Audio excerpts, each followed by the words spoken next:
Sun-kissed oranges are best for juice and every use. Only the finest California oranges are trademarked Sun-kissed.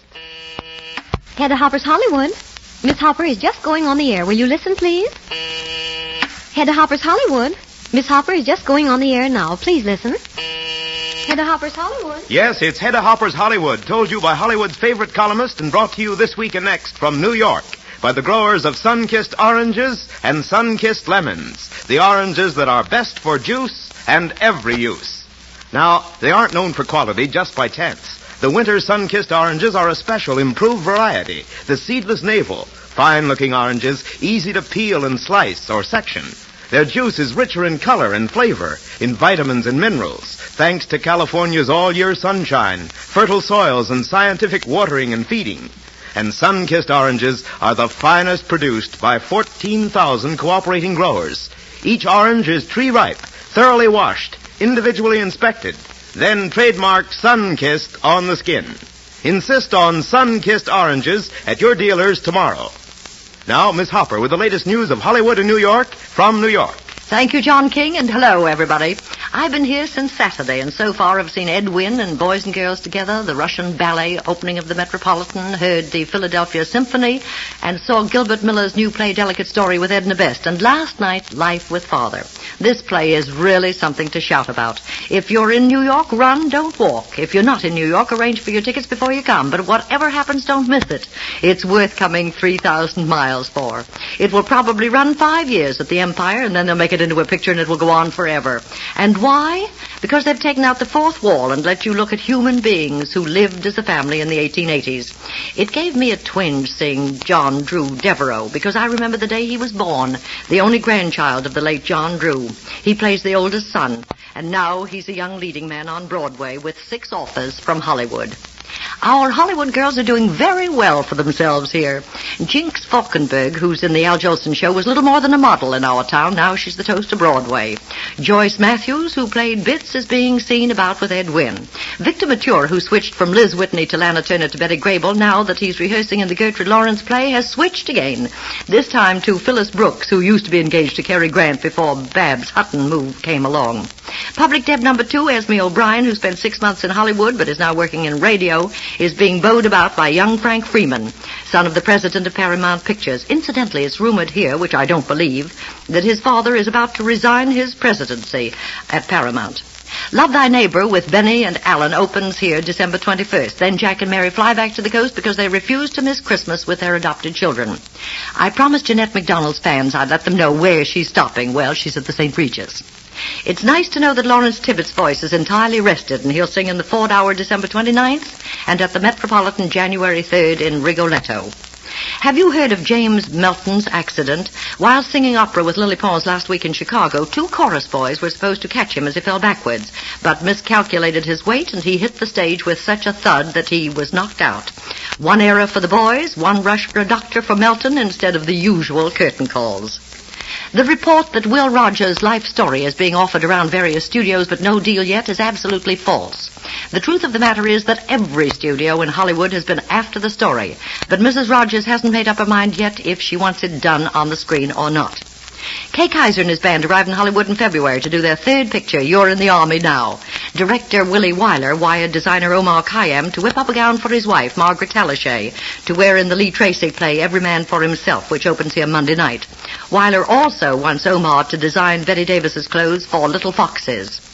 At the Algonquin yesterday, I watched Edna Best, who had opened the night before in the Gilbert Miller play, come into the cafe, unrecognized, which was so different from some years ago when she did the high road here with Herbert Marshall and was wined and dined by everybody in New York. And yet today, Edna Best is a better actress than she was then. Incidentally, her ex-husband, Herbert Marshall, and his new wife attended her opening. Hollywood couldn't have been more surprised at the coming marriage of Irvin Cobb's daughter Buffy to Roland Young. This will be Buffy's 4th marriage, and we thought she had another young man all picked out for herself. This will be Roland's 2nd, and he'll have a family made to order because Buffy has 2 children. You can expect the New York nightclubs to pick up over the weekend. Errol Flynn arrives to join his wife, Lily Demeter, who has one of the most sensational wardrobes in New York. Henry Fonda comes in next week, Andy Devine flew in today, and Linda Darnell comes in early next week. I understand Errol will be here only a very short time because he's promised to be in Santa Fe, New Mexico next Friday for the opening of his picture, Santa Fe Trail. But based on past performances, one never can tell about Flynn. Lucky thing for the Hollywood producers that they carry terrific insurance on their stars because half the stars of Hollywood are down with the flu. Remember that Norman Kerry story I told you about Monday, that he was stranded in Europe and cabled our State Department for help, and the news was sent on to Hollywood? Well, it's nice to know that Jack Conway, Mervyn LeRoy, and Cedric Gibbons wired money immediately to get Norman back from Nice, with the assurance that he'll have a job the minute he arrives in Hollywood. At the previews in Hollywood this last week, the fans have been swarming around a gal they thought was Myrna Loy. She happens to be the new RKO find named Scarlet Knight. Little Jean Tierney is making her success the hard way. She's playing the lead in Tobacco Road, and when she showed up on the set the first day's shooting, director John Ford said, you'll have to dirty up, and quickly. You might try rolling in that dirt over there, pointing to the other side of the set, and I'll be darned if she didn't go and do it. One of the sights of the town yesterday was Harry Carey treating his 2 Indian servants to chow mein at Ruby Foo's and vice versa. And at Lindy's I came across Mr. and Mrs. Oscar Levant, Henri Bernstein, Mary Anita Lose, consoling Alfred Vanderbilt, who was consoling himself with a Lindy herring. John Garfield denies the divorce rumor. They've just celebrated their 8th wedding anniversary. And it's Olivia de Havilland and Francho Tone now instead of Jimmy Stewart. Last week it was Tone and Carol Landis. Metro's testing Jack Barrymore's daughter Diana in New York today. And Jack asked baby Sandy if she wanted to grow up to be a glamour girl like Marlene Dietrich, and Sandy replied, "Leave me alone, I just want to make mud pies." Carmen Miranda asked her boss, Darryl Zanuck, what it meant to go Hollywood. Darryl replied, well, expensive car, chauffeur, trying to impress people. The result that Miranda chauffeurs her entire band to the studio daily in an old Ford. When 2 leopards broke loose on the road to Zanzibar set yesterday, Dottie L'Amour swooned, Bing Crosby and Bob Hope for the first time in their lives were speechless, and they were all saved in the nick of time by trainer Olga Celeste. Now for a word about, well, you guess what. That's right, that wonderful new crop of sun-kissed navel oranges. Juicy, seedless sun-kissed navels, Miss Hopper. Yes, last week we announced the fine new crop, and by now no doubt you've tried them and proved for yourself how California's sun and soil have combined to make these sun-kissed navels the best ever in all sizes, too, for juice or for salads and desserts, and they're grand for eating whole. In fact, here's something to remember. Just because these deep-colored, heavy, sun-kissed navel oranges have so much rich, golden juice, don't assume that they are juice oranges alone. You'll find them perfect for peeling and slicing. The peel strips off so easily, the segments separate so nicely, and of course they're seedless. The finest kind for fresh winter salads and healthful desserts. Get several dozen tomorrow. Oranges stamped, sun-kissed for finest quality. Best for juice and every use. Time now for Hedda Hopper to bring you the 3rd episode in the true life story of Dorothy L'Amour, star of Paramount's Moon Over Burma, soon to be seen in theaters throughout the nation. After Dottie finished high school in New Orleans, Mrs. L'Amour took her to Chicago. Upon arrival, they both went to work. Mrs. L'Amour as a salad chef and Dottie operating an elevator in Marshall Field's department store. After she had been working there 6 months, Dorothy Dell, a close chum of high school days, accidentally got into Dottie's elevator. Miss Dell, who was then on the New York stage, knowing Dottie's talents, invited her to lunch to talk about finding Dottie a job singing. As our dramatization starts, Dee and Dottie are in a small cafe near Marshall Field. I can't get over how stunning you look, Dee. I feel ashamed to be eating with you in this uniform. Well, that's what I want to talk to you about. Now, what in the name of heaven are you, with all your looks and talent, doing running an elevator? Well, Mother and I landed here in Chicago with only $4 between us. We had to do something. Well, all I have to say is that it's silly. You ought to be singing somewhere, not running an elevator, and I'm going to do something about it. What? You're still practicing your singing, aren't you? Of course. Now, look, do you know what I'm going to do? What? I'm going to call Dot Gullman. Now, there's someone who'll really go to town for a gal. Who is she? Oh, just one of the smartest publicity women in the business. Yep, I'm going to call her right now, and the 3 of us are going out tonight. Going out? Where? To the Morrison Hotel. You see, tonight's celebrity night, and Dot'll fix it for you to be introduced. And then you're going to get a chance to show this town that you can sing. Oh, you're a darling, Dee, but I can't. I haven't any clothes. Really, I haven't. You don't realize how poor we are. Well, you can wear something of mine. All I know is that you're going. You running an elevator. That's the dizziest thing I've ever heard of. So Dee Dell took Dottie to the Morrison that night and arranged for her to sing.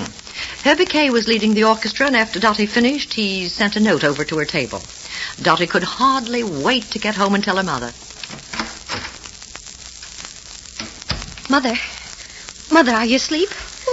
Oh, is that you, Dorothy? Oh, turn on the light. Oh, Mother, it's too wonderful for words. I got up and sang in front of a whole ballroom full of people, and they liked me. Did they, darling? Oh, how grand. And when I finished and went back to the table, a little later, a waiter came over with a note. It was from Herbie Kay. And who's Herbie Kay? Well, he's the orchestra leader whose band is playing at the Morrison. Oh, yes. Well, here's the note. Read it. He wants me to audition for him day after tomorrow at the Black Hawk. Really? Oh, that's marvelous, darling. Are you the only one to be auditioned? No, it's a sort of general audition. He's hearing all the singers in town, I guess. Dee says he's looking for a girl soloist to go on tour with the band. Oh, do you have to dress up for that sort of thing? Well, yes. That's what I've been afraid of. I haven't anything I could wear. What'll I do, Mother? Well, what about borrowing something from Virginia downstairs? Maybe I could. I'll run down and see her right now.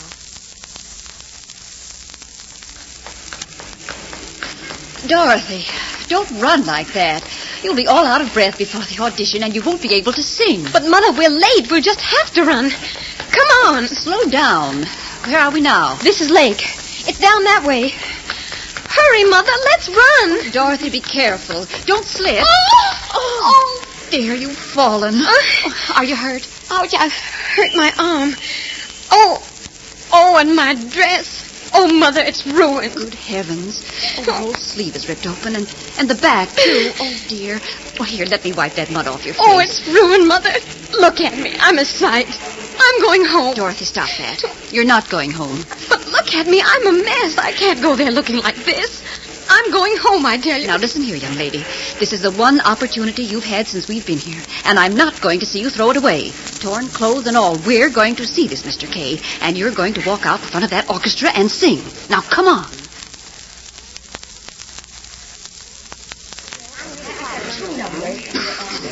Mother, I shouldn't have come here like this.